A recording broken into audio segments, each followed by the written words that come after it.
Добрый день, уважаемые дамы и господа. Позвольте открыть сессию 8. Well, if you allow me, I would like to start this session dedicated to the fate of humanism in the context of global challenges. Now let me introduce. Connected in video conference, we have a member of the Academy of the Russian Academy, Andrei Smirnov, a historian. We also have connected remotely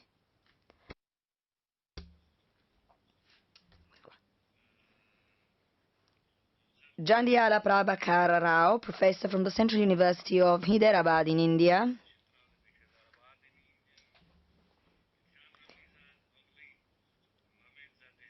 Then we also have Ilham Ramizoglu Mamedzadeh, a doctor of philosophy and director of the Institute of Philosophy, Sociology and Law of the National Academy of Sciences of the Republic of Azerbaijan. We have Giorgio Bianchi with us, an Italian journalist.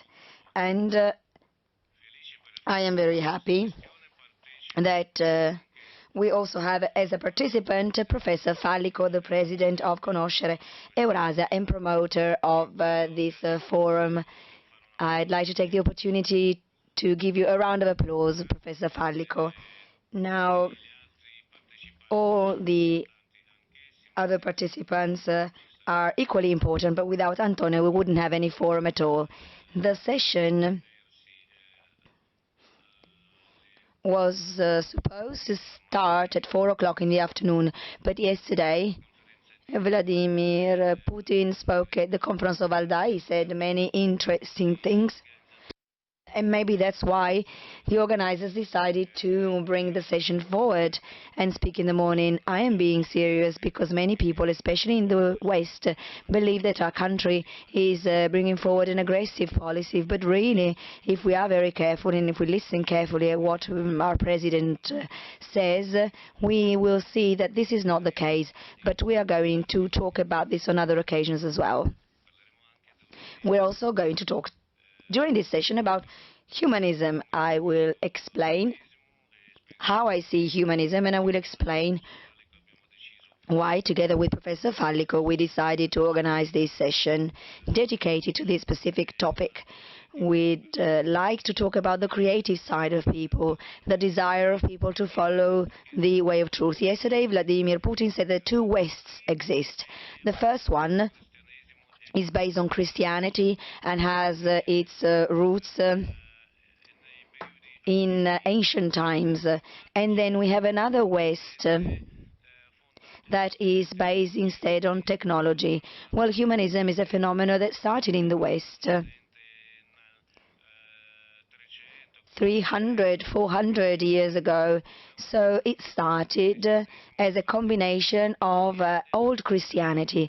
And Putin yesterday said that this is what built the great European civilization that unfortunately is now going through some problems. And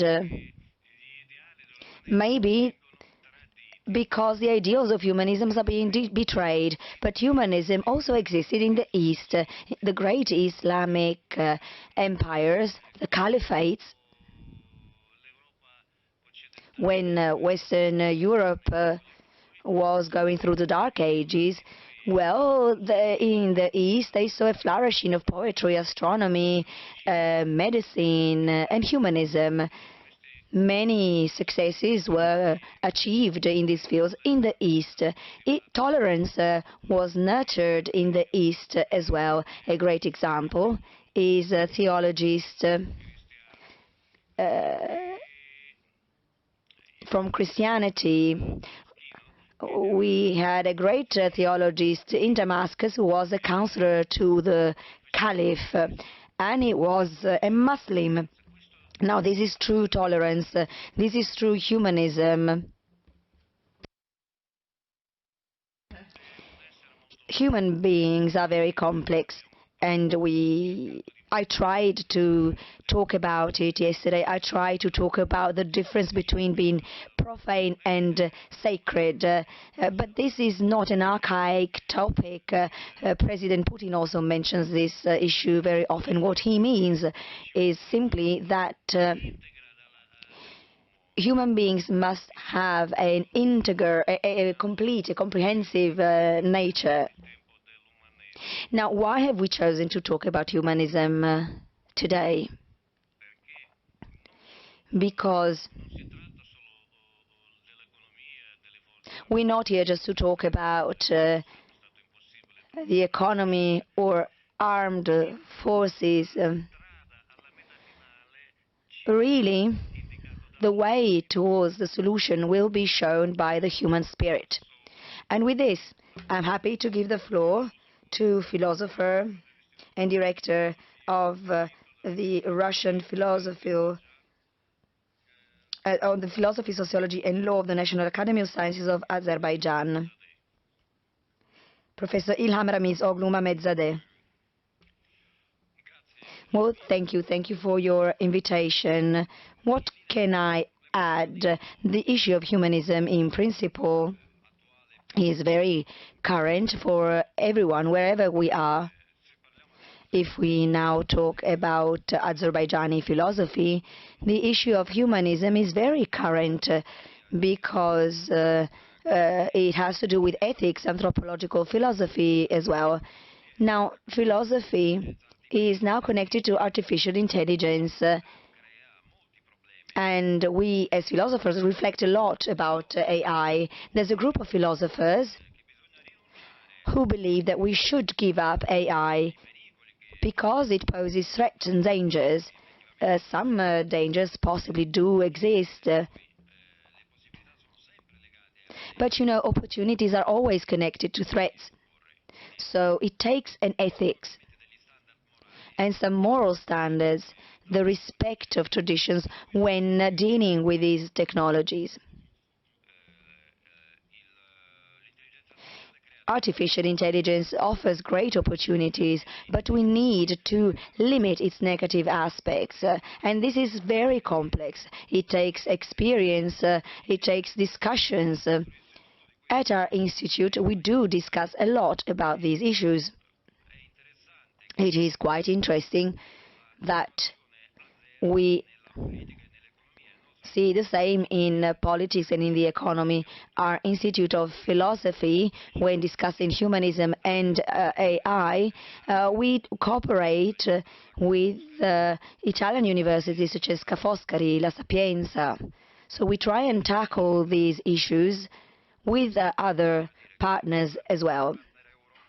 We have European partners discussing philosophy and AI with us, but at the same time I continuously meet with philosophers from Kazakhstan and Uzbekistan, and the topic is very current there as well. So when we talk about humanism, the Eurasian space is very relevant,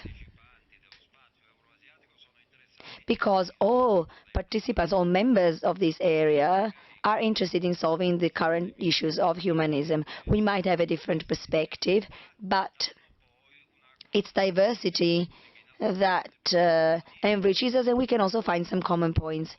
In Azerbaijan, humanism is perceived in relation to topics as gender, multiculturalism, tolerance. Now, this is, of course, part of humanism, but there's something else as well. Historical memory, for instance, is also connected to humanism. One problem that causes clashes and wars, and we know this in Azerbaijan, it's something we had to deal with some time ago, is the relations you have with your neighbors. Sometimes your own history is turned into a mythology, and this causes clashes. This happened to us in Southern Caucasus. Historical memory is very complex, and it may lead us to serious problems and conflicts. Humanism is connected to multiculturalism as well. Many perceive it as a domestic problem, and they feel it is about finding consensus between the different ethnic groups and religions living in a country. But really, multiculturalism is not just a national issue. It's also an issue of relations between and among countries. Sometimes humanism forgets that we need it. Also, in terms of epistemology, we shouldn't forget, of course, religion traditions, but humanism is also about knowledge. It's not just about knowledge of Europe, but also knowledge of the East and the Muslim world. And sometimes we overlook this. This is forgotten. There is a humanism that comes from other parts of the world beyond Europe. Europe calls it humanism, but it's not just a European creation. We have our own humanism. And I'm not referring to recurrent state of Azerbaijani philosophy, but we've always had philosophy. I'm referring to ancient history. Next year we'll celebrate the 715th anniversary of the death of Anetuzi, who was a great Azerbaijani philosopher linked to the tradition of Aristotle. He was a high-level humanism philosopher of the past. While I was listening to the various sessions of this forum, I was trying to think of the connection that exists between our areas, and they do exist. We talked about globalization and the problems of globalization, because the question is globalization Americanization?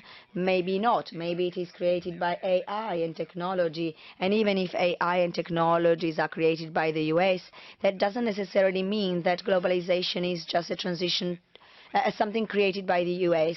What we need is not only a transition to a multipolar world, we need regionalization. We heard about it, and the economy of regionalization is important for humanism as well. Azerbaijan, after the victory in Nagorno-Karabakh and after the restitution of Karabakh, worked in the Southern Caucasus and for the entire Southern Caucasus. We mentioned it many times in the 3+3 format with Armenia, Iran, Russia, and the other countries from Southern Caucasus. This regionalization of the economic and political problems and even of communication gives us the opportunity to humanize interregional relations. In a context of war, we cannot have humanism. And can we fight a war for humanism? It's not an easy issue. I don't have an answer, but this is a question that needs to be posed and discussed. And we, in the Southern Caucasus, monitor what is happening to humanism as well. Again, as I was saying, it is connected to our historical memory. What else could I add? Humanism is not just about philosophy, it is also about politics and economy. It is a way to organize politics and economics. Philosophy is the backbone of humanism, and the fact that in many countries it is separated from the rest of the activities and it is replaced by other approaches, well, that doesn't mean that that's the right approach. It's not. It's very difficult to think of a humanism without philosophy. And also, philosophy in itself must look at contemporary problems. Very often in our country too, philosophy is only seen as the history of philosophy, and we forget that philosophy is also something modern. It's a way to look at contemporary history, and it's a way to prevent anti-humanistic events. Humanism is also an ideology, and ideologies must be human too. I'll make just one example and then I'll conclude. I think that Cavour in Italy said that, we've created Italy, now we have to create the Italians. Many, this is a renowned quotation from Cavour, many say it was his own creation, and that it was quite unique. But let's not forget that what followed was fascism in Italy. And so it is quite important to have a modern uh, view of humanism. It's not a way to go back to the past. Quite the opposite. We need to focus on a modern conception of humanism. Всегда контактировать с итальянскими. It's always interesting for me to be in touch with Italian philosophers, and as I said, I have the same relationship with the Russian philosophers. We have many discussions with Russian philosophers. We at times have different interpretations, but we all realize that a lot of humanism depends on philosophy, and philosophy is ready to shoulder that responsibility. Thank you. Thank you. I would now leave the floor to Antonio Fallico, President of the Conoscere Eurasia Association. Well, I'd like to share some comments starting from the needs of humanity and comment some data of the World Inequality Report of 2022.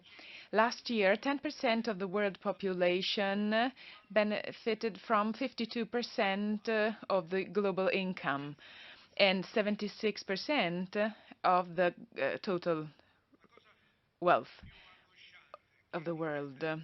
And what is most distressing is that 1% of the richest population has half of the global wealth. This condition of inequalities that I find obscene affect the whole of the world. Not just one part of the planet, so the whole world, including all nations and states that have different economic and social statuses. But looking back at the last 40 years, we can not but see that neoliberalism is the main cause of these inequalities. In Italy, for example, from 2004 and to 2021, the number of people living in absolute poverty has become threefold. It used to be 1,900,000 in 2004. In 2021, we have 5,600,000. So almost 10% of the Italian population is below the poverty line. The current neoliberalistic economic model has frozen all of these inequalities. The social stratification has increased the risk for marginalization and social exclusion. And it even excluded people from work. So unemployment, long-term unemployment affects out of 3 billion working force, long-term unemployment affects about a third of it, which entails a degradation in the relations with families and societies. And it also entails a loss of rights for citizens. So citizens become a person, a consumer,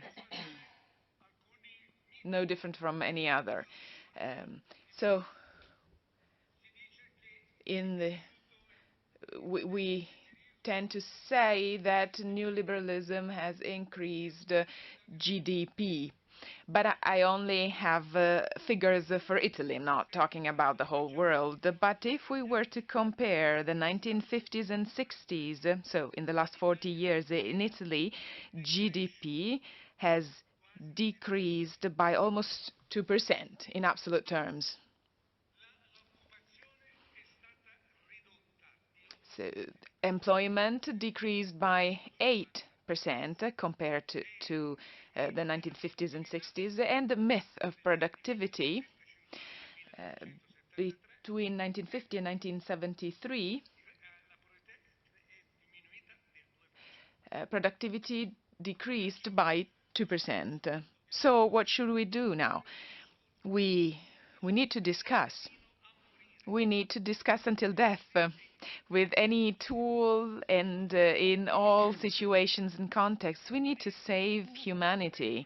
Humanism, well, thinking back to the 1300s and 1400s, humanism was a measure of the universe. Today, humanism, I believe, it has to go back and grant all rights to humanity, which needs to be the protagonist of economic development.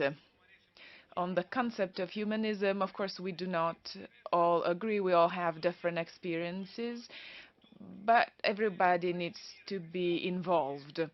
And I would like to conclude with a quote of Heraclitus, a Greek philosopher, from fragment number 8. What if we are willing, even if our ideas are in contrast, they can be we can agree. So from contrast, the most beautiful of harmonies can be created if there is the will to do so. Thank you, Professor Fallico.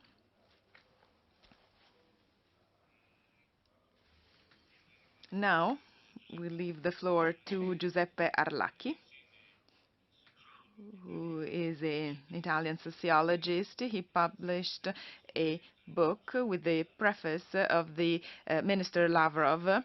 Of course, ministers do not write prefaces to any books, and all books.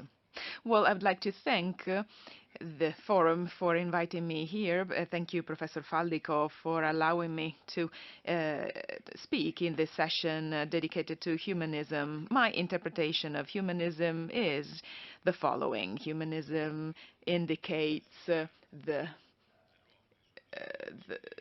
fact that humanity's needs and rights are central and universal, and this is all threatened. It's important to talk about the forces fighting against the dignity and rights of humanity, and talk about those who want to have a monopoly over rights, those who want to break the world in a liberal sector called the sector of liberal democracies that rule over fundamental human rights, including democracy, progress, cooperation and solidarity, and another world corresponding with the Asian world, the rest of the world, basically. So we have a paradox here. There's a group of countries, a small minority in the world. I was Vice General Secretary from 1997 to 2002, and my experience at the UN taught me that we are all equal. But in my view, right now, there's a small group of countries from Western Europe and the US. They want to control everything. Now, the rest of the world actually thinks in a different way. So the champions of anti-humanism and anti-democracy, the champions of regression, are supposed to be Russia and China. So there's an attempt to make Russia and China the other, the total other. And what is the problem here? All of this is proven wrong by the opinions of world citizens. I have only a few minutes, but I can mention two global surveys promoted by the champions of the NATO, the Atlantic Nation Alliance, and the University of Cambridge, a group of researchers who are very sided. They are on the Western side, on the liberal side, and they declare so. So they showed very simple data asking global world citizens their opinion on Russia, China, and the West. And the results are the following.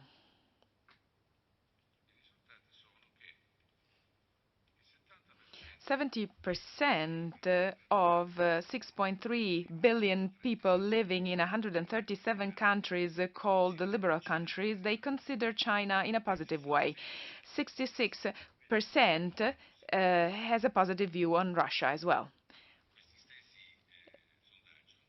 In the same survey, we see that 75% of the citizens of the so-called liberal democracies don't love Russia, and 80% don't appreciate China. But it's 1.2 billion against 6.3, so the proportion is 5-1 in favor of China and Russia.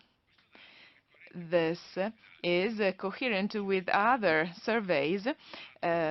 One was commissioned by the Alliance for Democratic Foundation. The secretary is the former secretary of NATO. They asked citizens what country they consider a threat to the democracy of their country. So the survey was taken into 2021, and it was not renewed because of the disquieting results it reached. So almost half of the surveyed people, 44% in 53 countries, consider the U.S. as a threat to the democracy in their countries. 38% consider China, and 31% Russia as a threat. So these results are clearly siding on the Western side. So if you can imagine, the least objective of all surveys show these results. But this proves a very simple fact. We talk about a multipolar world as if it were something to come, something that doesn't exist already. But multipolarity in the world started in 1989 with the fall of the Berlin Wall. That was not just the collapse of the Soviet Union, but the collapse of the whole unipolar or the Cold War system that had ruled the world until then. So we have already had 30 years of multipolarity. I've seen that with my eyes. And today we just have the problem of making sure that this multipolarity can express itself. From a political point of view, it already exists. 90% of the countries that were asked by the U.S. To go against Russia during this conflict, 90% of them said no. And what are my sources? So the interventions by the U.S. at the UN, and even American sources like the Newsweek. I just received an article by Goffra. They say the system of political and economic alliances at the global level is changing, while the U.S. and its European allies are imposing sanctions on Moscow. The 87% of the global population refused to follow the Western world. So who is isolating? Is Russia isolated? Is China isolated? Is the world condemning Putin? The world, but the world who? Who is the world? The G7? Well, even from an economic point of view, so we've been discussing political things, but if we look at the economic aspects, the figures we have show that now the BRICS GDP is much higher than the G7 GDP. And looking at the world GDP, at the purchasing power being equal, the emerging countries, according to the IMF, have double the GDP than the G7. BRICS include 5 countries. G7 are slightly more numerous, but the economic power relations are the ones we're seeing, and they are multipolar. Multipolarity is a fact, and we need to start thinking about the rules of this multipolar world, which is also a more peaceful world than the previous ones. My studies shows that international violence, international conflicts, and even violence at an internal level, they all have been decreasing by 70% since the end of the Cold War.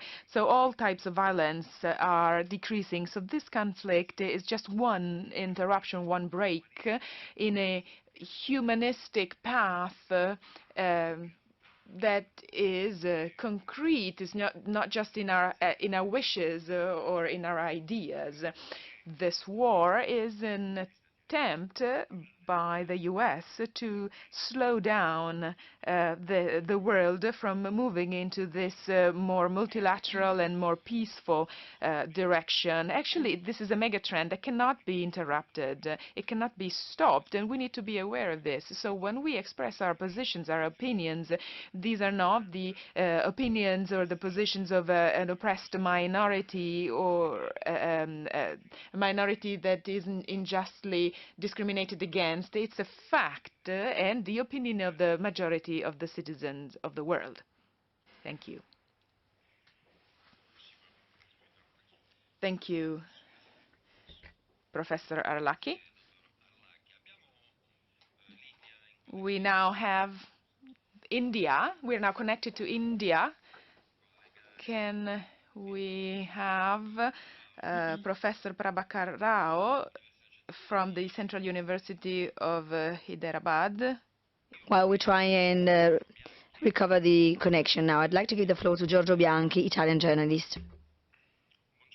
Good morning, everyone. And of course, thank you very much for giving me the floor. It's such a prestigious forum. Taking the floor after Professor Arlacchi is not easy, but I will try and do my best. Among the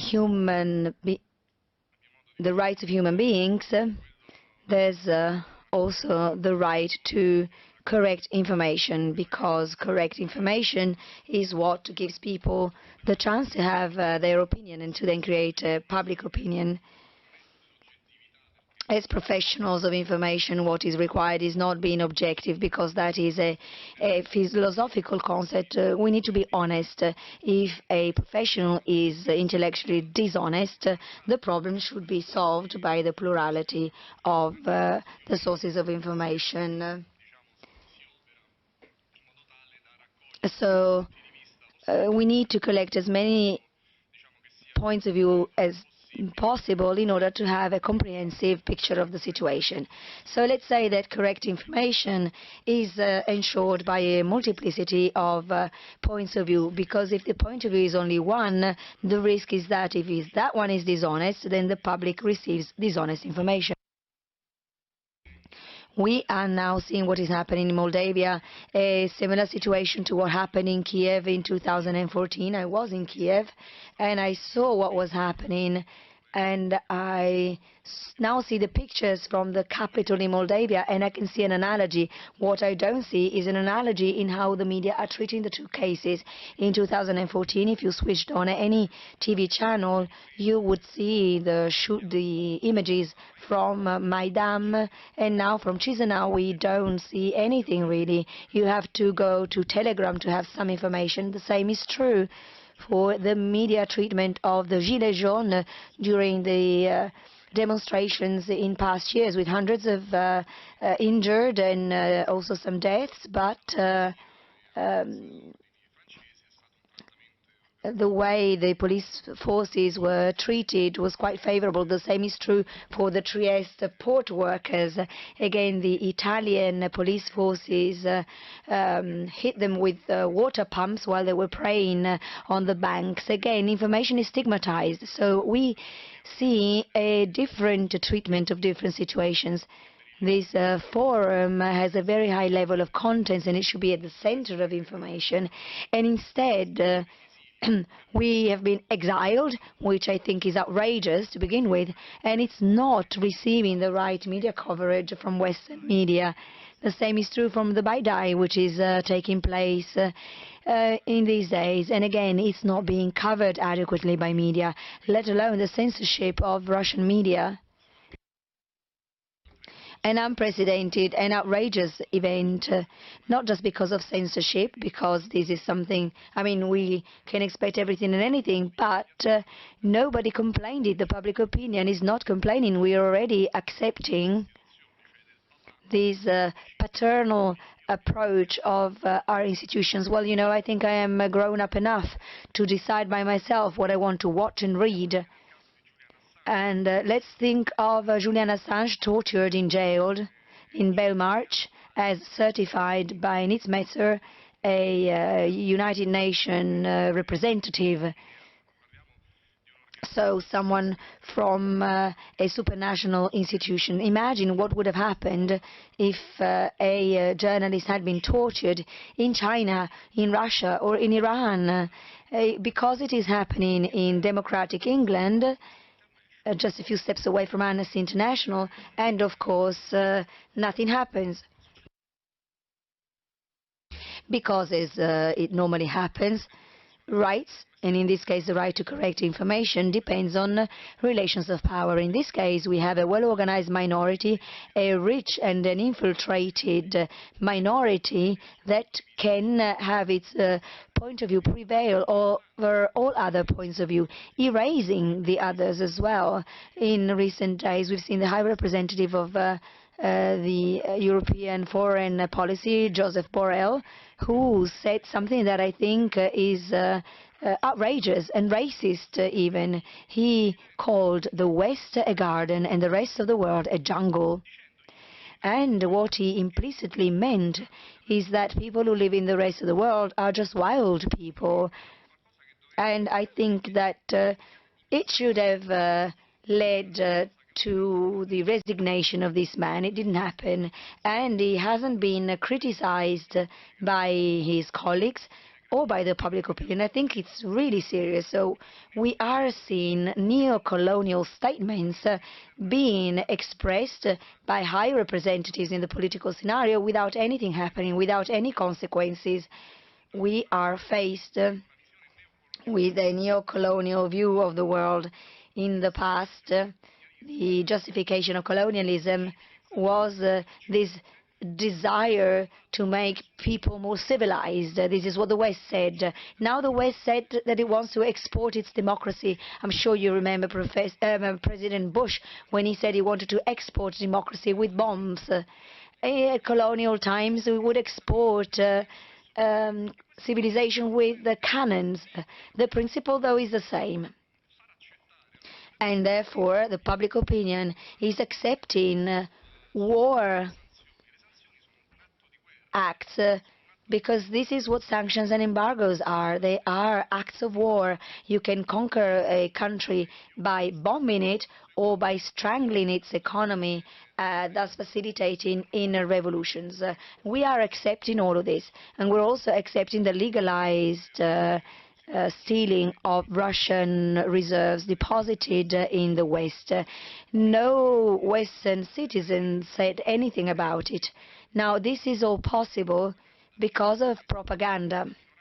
This organized minority makes this acceptable to the masses, and it obtains the neutrality of the masses through a military and capillary control of all means of information. We've talked a lot about globalization, we've talked about the globalization of economy and trade, but we haven't talked about the globalization of information. Today, the centers of information are just a few. They are controlled by groups of power, they are controlled by hedge funds like Vanguard and BlackRock, and financial groups, industrial aristocracies, which are clearly connected to this apparatus of power. Once you can control the primary sources of information, it's as if you were controlling a source, and at any time you could pollute that water at the source. If you drink that water, you will inevitably drink polluted, contaminated water. Let me use a strong word. This use of propaganda allows shit to become chocolate and the other way around. And this is something that is happening under the eyes of everyone. Now, the problem wouldn't be too big because mass media are not really that followed. All Italian newspapers sell about 600,000 copies altogether. Online versions have more readers, but traditional media are not really that successful. People don't watch TV that much, especially young people. But we see that the most aligned of all are young people. Why? Because young people use social media to find information. This is the process today. You probably remember Goebbels in the past, the father of Nazi propaganda. In order to disseminate Nazi propaganda, he made sure that each German person had a radio. So he signed an agreement with radio producers so that all German households had a radio, and so the media of propaganda was very cheap. Now we all have smartphones in our pockets, especially young people, because now propaganda goes through smartphones. The process is exactly the same. The centers of power define the narrative. The narrative is certified by mass media, and then propaganda is widely spread through influencers on social media. Influencers are sources to spread information, but these sources have millions of followers. There are some influencers in Italy, like Mrs. Ferragni and Mr. Fedez, who have millions of followers. If you are a young person and you have a smartphone, if you read a piece of news spread by Ferragni, Fedez, Maneskin, or Sfera Ebbasta, this reaches millions of people. Recently, a US member of parliament said that citizens have the right of speech, but they don't have the right to super spread the news. And the vice director of Corriere della Sera, Fiorenza Sarzanini, said the same when we discussed the lists of the bans of Corriere. And I asked her, because they banned me, and I told her, mention one fake news that I spread, and she couldn't find anything. In the end, she said, well, the problem is not that you're telling the truth or not. The problem is that your information is spread by the philo-Russian channels. So the problem is not what you say, but how what you say is spread.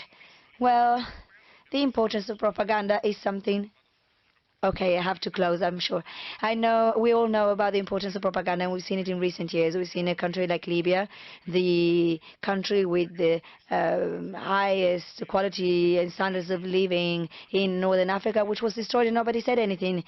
Syria has been destroyed without anybody saying anything, and we're seeing it today in Ukraine, where the Western world has given Zelensky the most powerful weapon of all, namely the propaganda system. And so the jungle that Borrell talks about is a jungle that has often been created by the West. These were flourishing, rich countries that have been completely destroyed by the West. And to conclude, there would be many, many things to say. We must somehow rebalance the world of information, and this is a process that I think is inevitable. War is fought on two battlefields, on the actual battlefield, but also in the field of information. Mentalne vojna, it's the cognitive war is something that the Russians know. We need to change the mindset of young people. We are losing them. As a representative of the world of non-aligned information, what I call for is not to be left alone in this war. We are fighting with bare hands against the bazookas, and we are riding donkeys against people who have tanks. There are people who are not aligned, but we need to give them hope because they are slowly sinking in nihilism, and this leads to totalitarianism and wars. We need to tell them that they are not alone. Thank you.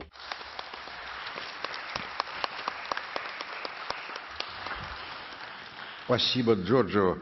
Вы сказали, что Thank you very much. You mentioned that it is impossible to spread different viewpoints. The problem is that often lies are spread and disseminated. Some time ago, I tried to contact some directors of Italian newspapers that were publishing the pictures of died Ukrainians, and I was explaining that those people were not killed by Russian bombs. We could see the geographic coordinates, and we could really see that they had been killed by the Ukrainian themselves in Donetsk, not by Russian bombs. Nobody replied to me. I worked as a journalist for 25 years, and I know that as journalists we cannot lie. When a director of when the publisher of a newspaper starts to disseminate lies, the situation becomes very difficult. I don't know how to change this, but this is against all the professional rules of journalism. Now, do you want to comment on this very briefly?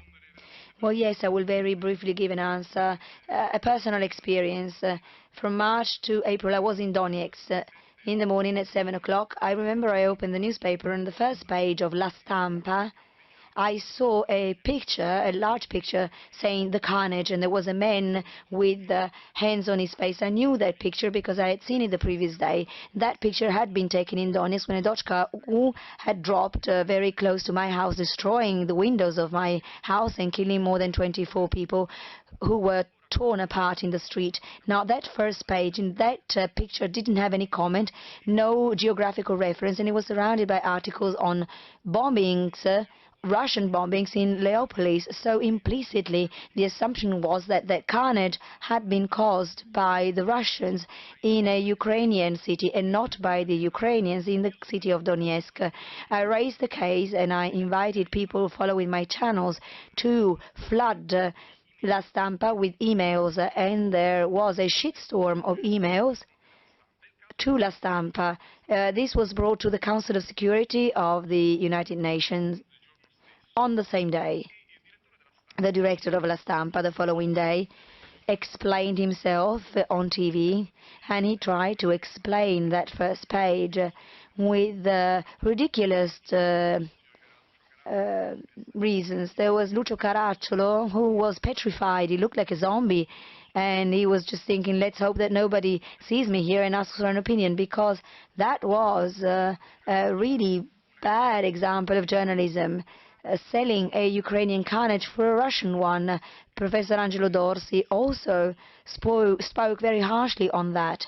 Now, this all started from a reporter who was in Ukraine, but we are forced to work in desperate situations, unfortunately, because media don't care about us. We are criticized, even though we are internationally renowned professionals, and because they cannot shut us down, then they make sure that the public shuts their ear and don't listen to us when we speak. When someone sees my face on TV, people now think, oh yes, we know him, and they don't even listen to me, and they don't even listen to my arguments. Now, this is really outrageous, but it's not talked about. Sì.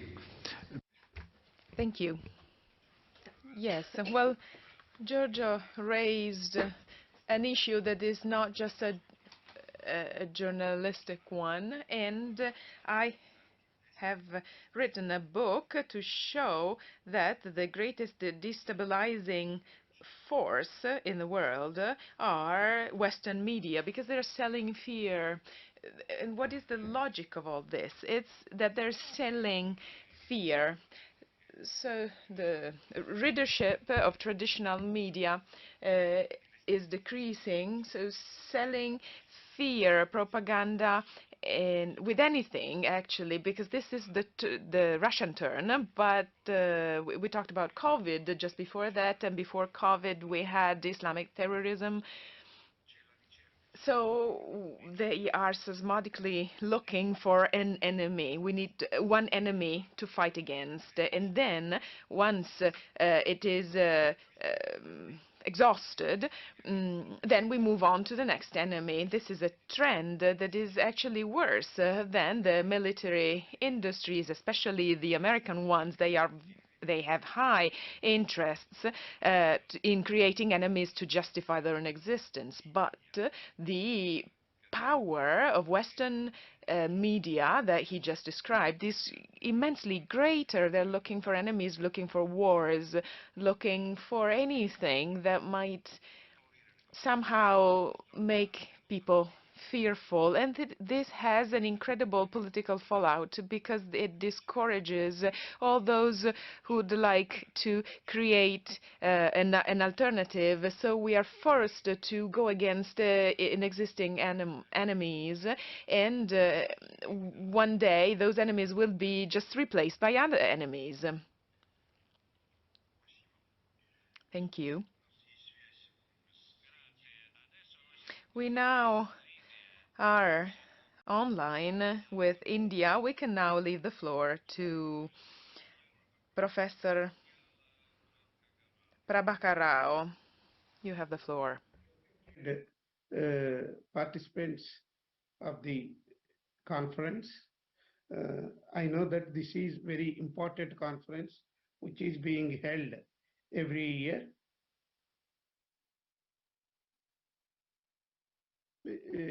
And it is very important conference which is being held every year. And I am thankful to the organizers of this conference to make this presentation. I am going to talk on cultural heritage preservation and indigenous languages.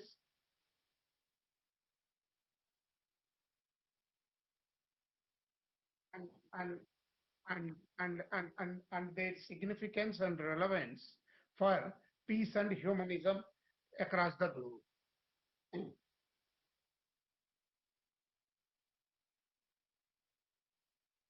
Yes. Previous slide, please. Yeah. Um, yeah. So as we know, language and culture are interlinked. Cultural knowledge is, is stored. Cultural knowledge is, is stored, transmitted through language, which is one of the effective instruments of communication.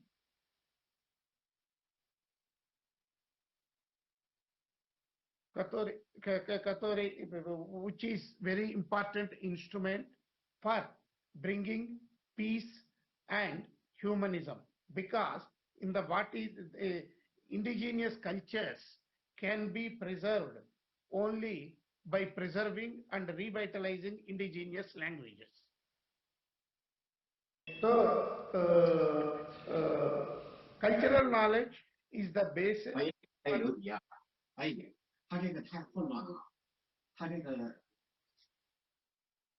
Cultural knowledge is the basis for building sustainable and inclusive societies, because to build sustainable and inclusive societies, it is necessary to have peace and humanism. The earlier speaker was talking about the humanism is a European concept. No, humanism, the concepts of humanism and peace belong to the entire globe, entire indigenous communities, because in the indigenous knowledges, there is a lot of information about peace and humanism. So as to build sustainable and inclusive societies, we need to preserve cultural heritage of indigenous people to promote peace and humanism. That is why traditional societies have given utmost importance to the dissemination of information about humanism and peace. So, one of the priority areas of UNESCO IFAR is preservation of information through preservation of cultural heritage. Let me very briefly tell you about what is UNESCO IFAP.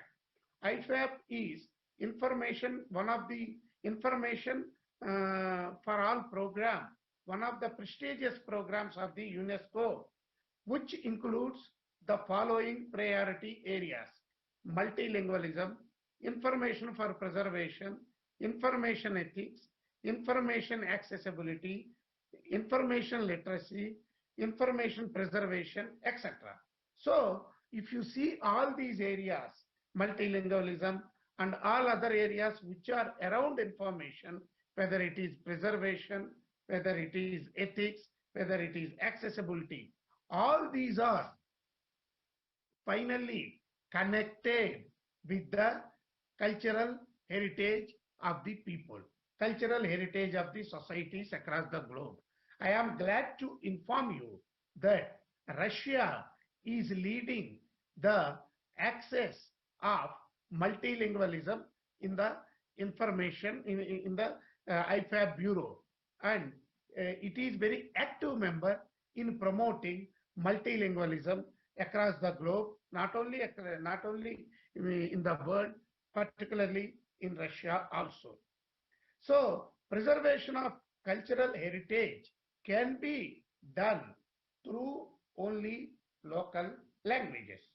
So this brings to the fore the significance of protecting and promoting local languages for transmitting cultural heritage from one generation to another generation. As I have been telling you right from the beginning, the transmitting cultural heritage from one generation to another generation means it is nothing but promoting peace, ideas of peace, harmony, and humanism among the members of the society.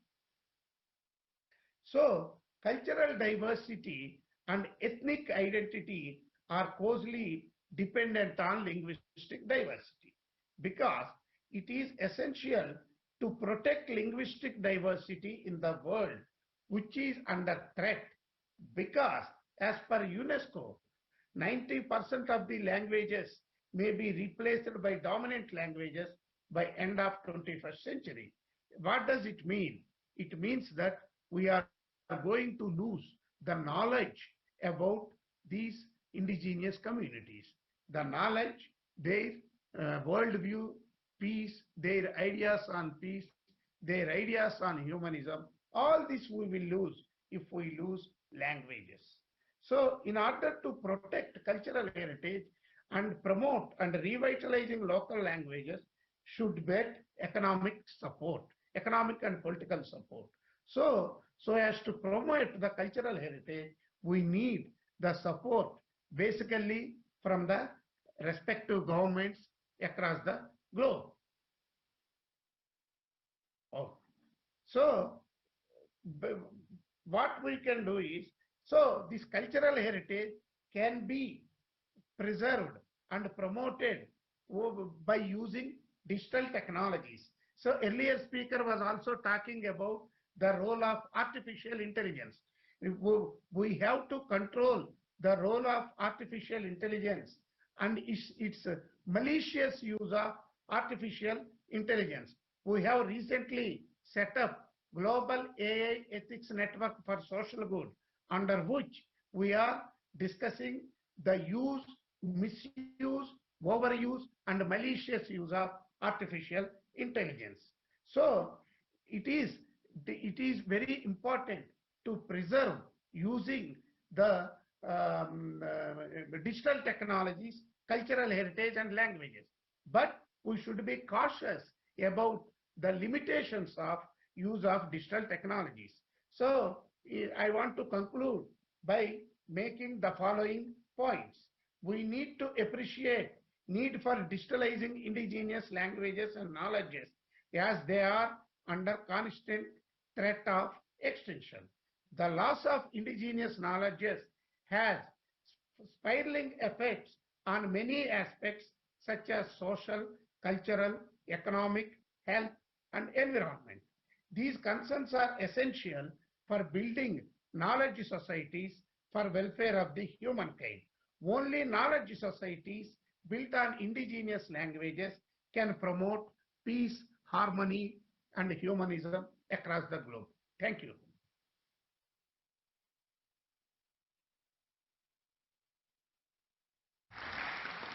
Спасибо, профессор. Андрей Владимирович Смирнов с нами на связи. Thank you, Professor. We now leave the floor to Andrei Misnarf from the Russian Academy of Science, President of the Russian Philosophical Society. So we are really running late, so I ask you to please be brief. Владимир Смирнов на связи. На связи? Да, спасибо. Да. Is Smirnov online? Yes, I'm here. I unfortunately cannot turn my camera on. I'm happy to see you. Unfortunately, the audio quality is very low. Доносят наши слова до слушателей на других языках. I will try and be brief, also to allow interpreters to translate. So the topic is very important, humanism. As you have already said, humanism, mankind, another topic we cannot but discuss is that of civilization. If we talk about humanity, humans are the beginning and the end of everything. And when we talk about the economy, we talk about humanity, humans, because the economy is not an end in itself. It's an end for the benefit of humanity. And when we talk about language, as the previous speaker said, language belongs to humanity. The beginning and the end of humans is conscience. And what is conscience? What kind of structure does it have? Is it the same over various cultures and civilizations? This is a second topic. We have several civilizations in the world, and this is directly linked to how humanism is treated today as love for mankind, for humanity. Starting from Danilevsky, halfway through the 19th century and all through the 19th and 20th centuries, in Russian philosophies, we have seen the idea that there are several patterns for conscience, for world views. There are several values, several ways to interpret mankind, humanity. And the situation we see, are talking about a multipolar world, is actually a multi-civilization world, or is it? This is the main question, because what is multipolarity? What does it mean? What does the word mean? There is one globe and two poles. So should the poles be somewhere else?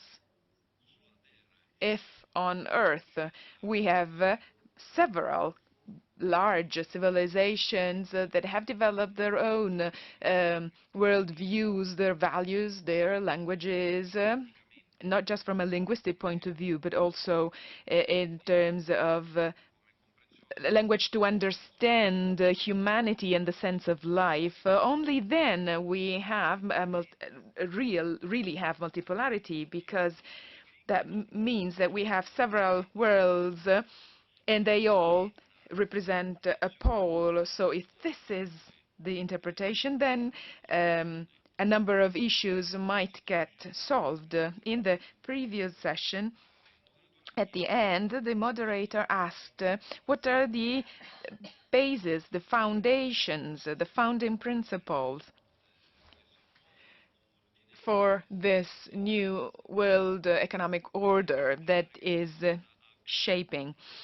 Well, it seems this question surprised the speakers. Well, if we do without the globalization as a diktat, how are we going to build the relations between the new poles here without philosophy, without a philosophical structure, without thinking about humanity and its conscience? We go nowhere. I absolutely agree that we need to preserve cultures and languages that unfortunately are disappearing at an appalling speed. But at the same time, we need to understand that we're not just talking about languages in the linguistic terms, so as a tool for communication, but also in terms of understandings of the world. And if we see this, if we understand how the value systems have been built in these great culture centers, such as the Muslim and Arab world, India, and all the regions that are influenced by it from a cultural point of view, China, and the further Far East areas, the West, representing a completely different pole, which we know perhaps better than the others. Only then we can understand multipolarity as multi-civilization. We will have a new concept of humanism and humanity rooted in traditional values. Traditional doesn't mean archaic, but it means values that stem from the logic of each of these huge civilizations. This is a great work that is the responsibility of philosophers, of academics. The 20th century was the century of sciences such as biology and physics and ideology. Now, this century is the century for humanism and culture. Unfortunately, I do not have the time to express all of my ideas. Thank you, Mr. Andrei Vladimirovich. We now conclude. So the general thesis expressed by all participants is that humanism is not just a European expression, which was my starting point. Even Vadim just said that this goes back to the 19th century and Danilevsky's ideas, and I'd like to remind you all that the Russian president yesterday mentioned this very philosopher. So he is talking about the future of the world in the same contexts we are referring to. And as Smirnov said, sociologists, intellectuals, writers, journalists, it's important for them to help politicians to find the right solutions in the interest of the absolute majority of people. And I believe that in this sense, this session has been very useful. Yesterday, I read Putin's speech. He said that we are facing the most complex decade since the war. And I remembered the beginning of the Divina Commedia by Dante. Of course, our Italian colleagues know this very well. I am going to read it in Russian and will try to translate it. So in the middle of my life, I found myself in a dark wood looking for the right way, and we will find it. The Divina Commedia is optimistic in its end, and I also trust that we will find the right way.